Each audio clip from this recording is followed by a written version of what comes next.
रहमत व बरकातहू।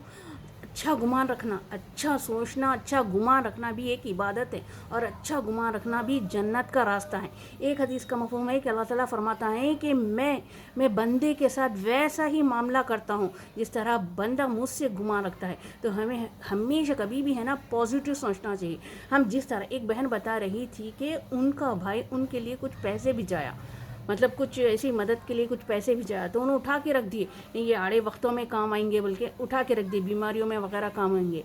तो जैसे ही वो पैसे आए, अब तक तो उनको कुछ नहीं हो रहा था, जैसे ही वो पैसे आए जमा रखे उठा के रख दिए थे ना, वैसे ही उनकी बीमारियां शुरू हो गई। उनको दांत में दर्द शुरू हो गया, उनको ये हो गया, उन हो गया, उनके वो पूरे पैसे है ना बीमारियों में ख़त्म हो गए। उन्हें ये समझ के खर्च नहीं करे कि चलो आड़े वक्तों में काम आएंगे बोल के। तो अल्लाह ताला क्या करा, ये नहीं सोचे उन्होंने कि बीमारियां सेहत तो अल्लाह ताला की दी हुई है, तो ये नहीं सोच के उठा के रख दिए पैसे। अल्लाह ताला भी जिस तरह उन्होंने गुमान किया था ना, अल्लाह ताला वो पैसों को उसी तरह इस्तेमाल में लाया।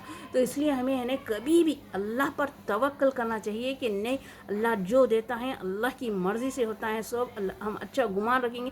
यहाँ तक कि हम जब रिश्तेदारों के पास भी जाते हैं ना, तो ये गुमान करके जाते हैं ना, हमारे अखलाक अच्छे रहेंगे तो हमारे साथ अच्छा मामला होगा, हमारी इज़्ज़त मिलेगी, हमें वो ओहदा मिलेगा हम जिसके मुस्तहिक है।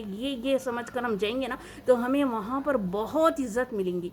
हम ये सोच कर, पॉजिटिव सोच कर, हमारे अखलाक अच्छे रख कर हम हमारी रिश्तेदारों के पास भी जाते हैं ना, तो हमें वैसा ही मामला हमारे साथ मिलेगा। अगर हम ये सोच कर जाएंगे, उन्होंने ये बोलते वो बोलते, नहीं ऐसा करे तो मैं भी ये बोल देने वाली हूँ, ऐसा सोच कर जाएंगे ना, वैसे ही हमारे गुमान के मुताबिक ही अल्लाह ताला हमको वहाँ पर वो ही इज़्ज़त दिलाता है, वो ही रुसवाई दिलाता है फिर। तो इसलिए है ना हमें हमेशा अच्छा गुमान करके जाना है। एक हदीस का मफ़हूम भी है कि एक दिन आप सल्लल्लाहु अलैहि वसल्लम क्या कर रहे थे, आप सल्लल्लाहु अलैहि वसल्लम ने, एक सहाबी बीमार हो गए थे, एक सहाबी को है ना बुखार आ गया था।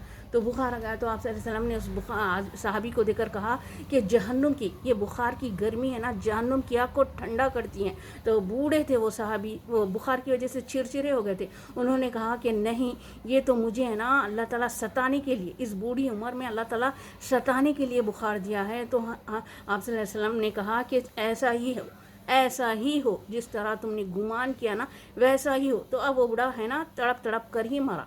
तो इसलिए हमें अच्छा गुमान चाहिए। बुखार भी आता है तो अल्लाह ताला हमको हमारे ये गुनाह झड़ाने के लिए आया, हमको ये मुसीबत आई इसलिए हमारे गुनाह झड़ रहे, हमको कांटा भी, मोमिन को इस उम्मीद पे रहना चाहिए कि हमको कांटा भी चुभता है ना, तो अल्लाह ताला उस पर भी अजर देते हैं। अगर हमको बीमारी में हम सब्र करेंगे, अल्लाह ताला उस पर भी, सब्र पर, शुक्र पर, मोमिन के तो बल्ले बल्ले ही है।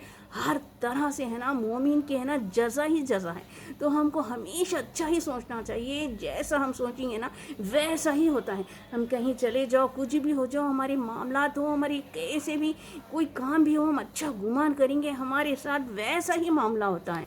मेरी बहनों, अच्छा सोचे, दिल खोल कर अल्लाह से मांगे, अच्छा सोचे, खुला सोचे, पॉजिटिव सोचे, तो अल्लाह ताला हमारे गुमान के मुताबिक ही हमें अता करेंगे इंशाअल्लाह।